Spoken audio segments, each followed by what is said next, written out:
नमस्कार, मी मृणाली संजय बसमे। माझ्या कथनाचा विषय आहे मातृदेवोभव। मातृदेवोभव, पितृदेवोभव, आचार्य देवोभव ही आपली भारतीय उदात्त संस्कृती आहे।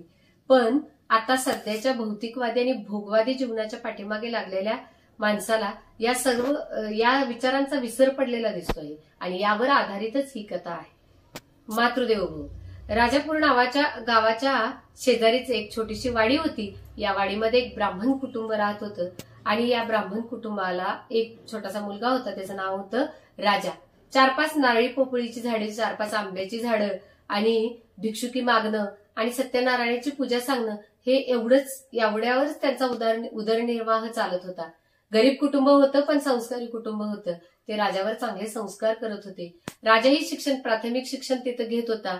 तो शाळेमध्ये नंबरामध्ये होता, हुशार होता आणि मग पुढचं शिक्षण घेण्यासाठी, माध्यमिक शिक्षण घेण्यासाठी त्याला रत्नागिरीला पाठवायचं होतं। रत्नागिरीला पाठवताना यांना एवढ्या पैशाची व्यवस्था करणं शक्य नव्हतं। तरीही या दोघांनी ठरवलं की राजाला पुढचं शिक्षण द्यायचं। प्रसंगी आपण एक वेळ जेऊ, पोटाला चिमटा काढू, पण राजाला पुढचं शिक्षण देऊ हे या दोघांनी ठरवलं आणि राजा पुढचं शिक्षण घेण्यासाठी रत्नागिरीला गेला। रत्नागिरीला गेल्यानंतर तो कधीतरी गावाकडे यायचा उन्हाळ्याच्या सुट्टीला। त्यावेळेसच आई गोडधोड करायची। एरवी हे दाम्पत्य काय असेल ते जीवन दिवस काढत होते। एके दिवशी तो तिकडे गेल्यानंतर आईला आठवण झाली आणि आई म्हणाली की राजाला बघायला जाऊन त्याला भेटून तरी यावं एक दिवस जाऊन। वडिलांनी सत्यनारायणाच्या पूजेमध्ये मिळालेला 1 रुपया कनवटीला घेतला आणि आईने त्याला नारळी पाकाच्या वड्या करून दिल्या होत्या। त्या वड्या घेऊन वडील त्याला भेटायला गेले। वडिलांचा पेहरावा एकदम साधा होता, ते दिसायला पण एकदम साधे होते, खूप साधे राहत होते। तिथं गेल्यानंतर मुलांनी सांगितलं की राजा तुझे वडील आलेले आहेत, पण राजाने काही त्यांना आपल्या खोलीपर्यंत नेलं नाही। राजा परस्परच त्यांना झाडाखाली भेटला आणि तिथूनच राजाचे वडील त्याला नारळीपाकाच्या वड्या देऊन आणि तो रुपया देऊन परत फिरले। राजाच्या वडिलांना इच्छा होती की आपण त्याला त्याच्या खोली बघावे, तो कुठं राहतो ते पाहावं, पण राजा म्हणाला नको नको, सुप्रिटेंडची परवानगी घ्यावी लागेल किंवा काही असंख्य कारण त्याने सांगितली आणि वडील तिथूनच परत फिराले। आईने घरी आल्यावर विचारलं राजा कसा आहे? वडील म्हणाले छान आहे, राजा खूप चांगला अभ्यास करतोय, तिथे नम्रात आहे वगैरे वगैरे। वडिलांनी ते सारवण केलं या गोष्टीचं। त्यांना वाईट वाटलं होतं खरं तर। पण नंतर जेव्हा राजा पुढचं शिक्षण घेण्यासाठी मुंबईला जायला निघाला, मुंबईला जाण्यासाठी पण यांची परिस्थिती नसतानाही यांनी कष्ट करून त्याला मुंबईला पाठवलं। तिथे त्याने BA पूर्ण केलं। त्याच ठिकाणी किशोरावस्था असल्यामुळे तिथे एका श्रीमंत मुलीशी त्याचं प्रेम जमलं आणि त्याच्याशी तिचं लग्न करण्याचं त्याने ठरवलं। लग्न करायचं कारण का श्रीमंत मुलगीचा बाप आपल्याला पुढचं ICSचं शिक्षण घेण्यासाठी लंडनला पाठवेल या विचारानं त्याने तिच्याशी लग्न केलं आणि तो ICS करण्यासाठी लंडनला निघून गेला। थोड्या दिवसात वर्तमानपत्रामध्ये असं बातमी छापून आली राजा कलेक्टर झाल्याची, ICS पूर्ण झालेलीची, आणि ती बातमी एका व्यक्तीने त्याच्या वडिलांना नेऊन दाखवली। वडिलांनी पेपर बघितला। वडिलांना इतका आनंद झाला होता की त्यांच्या डोळ्यातनं आनंदाश्रू वाहू लागले। ही बातमी कळताच त्यांना खूप आनंद झाला। त्यांनी त्याच्या पत्नीला सांगितलं आपला राजा कलेक्टर झाला। मग राजाची आई म्हणाली बघा मी म्हणाले होते ना लहानपणी की राजा आपला हुशार आहे, कुशाग्र आहे, तो कलेक्टर होईल आणि बघा आपली अशी गरिबी हा म्हणता पळून जाईल।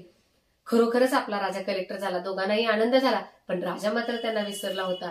त्यांना कधी तो पत्र पाठवत नव्हता किंवा त्यांच्याशी कधी संवाद करत नव्हता। कधीतरी फक्त ICSला जाताना एक पत्र त्यांना लिहिलं होतं। त्याच्यानंतर राजाने त्यांच्याशी कसलाही संबंध ठेवला नव्हता। पण एके दिवशी आई वडिलांनीच विचार केला चला आपणच जाऊन राजाला भेटूया। मग ते राजाला भेटायसाठी निघाले कारण त्याची अपॉइंटमेंट नाशिकमध्ये होती। नाशिकला गेले। नाशिकला त्या बंगल्याच्या बाहेर आई वडील गेले। आईला म्हणाले थांब इथंच मी जाऊन भेटून येतो, तो आहे का पाहतो आणि मग तुला बोलावतो। राजाचे वडील गेटपाशी गेल्यावर त्या द्वारपालाने विचारलं कोणाला भेटायचंय? तर त्यांनी सांगितलं की कलेक्टर साहेबांना भेटायचं आहे म्हणून। तर तो म्हणाला तुम्ही कोण आहात? मी म्हणाले त्याचे वडील आहेत। ए भामट्या, तू कसलं कलेक्टरचे वडील? असे म्हणून त्याला लात मारली आणि ते खाली कोसळले। हे बघत होता राजा खिडकीतून, पण त्याला वाटलं नाही पुढे यावं, आपल्या वडिलांना आत घ्यावं। त्याने खिडकीत झाकली आणि आत बसला। पत्नीने विचारलं कोण आले? तर कोणतरी अनोळखी व्यक्ती मला भेटण्यासाठी आली आहे, द्वारपालाने बहुतेक घालवलं त्यांना, असं म्हणून त्याने विषय बाजूला नेला। वडिलांना हा अपमान सहन झाला नाही आणि ते मंदिरात परत आले। आईला म्हणाले, पत्नी म्हणाली अहो राजा भेटला का? भेटला ना। आणि मग त्यांच्या डोळ्यातनं एकसारखे अश्रू वाहू लागले. त्यांना खूप वाईट वाटलं होतं या गोष्टीचं, की ज्या राजाला मी लहानाचं मोठं केलं, ज्या राजाला मी एवढं कष्ट करून वाढवलं, तो राजा त्यानं माझा असा अपमान करावा, त्याच्या द्वारपालानं माझा अपमान करावा आणि त्यानं काहीच नाही बोलावं. या गोष्टीचं त्यांना खूप वाईट वाटलं होतं आणि म्हणून ते खूप अस्वस्थ झाले आणि तापानं फणफणले आणि त्यातच त्यांचा मृत्यू झाला. आई एकटी पडली. आता आईला काय करावं ते सुसेनाचं झालं होतं. गावाकडे जावं तर गावाकडचं घर विकलं होतं, झाडी विकली होती, काहीही त्यांच्याकडे नव्हतं. आता घरी गावाकडे तरी कसं जायचं, म्हणून ती मंदिरातच राहू लागली. कलेक्टरची पत्नी, इकडे कलेक्टरच्या पत्नीला दिवस गेले होते आणि ती गर्भवती राहिल्यामुळे त्यांना एका मदतनीची गरज होती. बायकांचं असं बोलणं चाललेलं असताना मंदिरामध्ये तिने ऐकलं आईच ती शेवटी कुपुत्र जायेत क्वचिदपि कुमाता न भवती. पुत्र कुपुत्र असतो पण माता कधी कुमाता असत नाही. आईनं सगळं विसरलं आणि आईच त्या घरामध्ये मोलकरीण म्हणून वावरू लागली, जाऊन काम करू लागली. खरोखर ती डोक्यावर पदर घेऊन असायची, त्यामुळे राजाला कधीच ती दिसली नाही.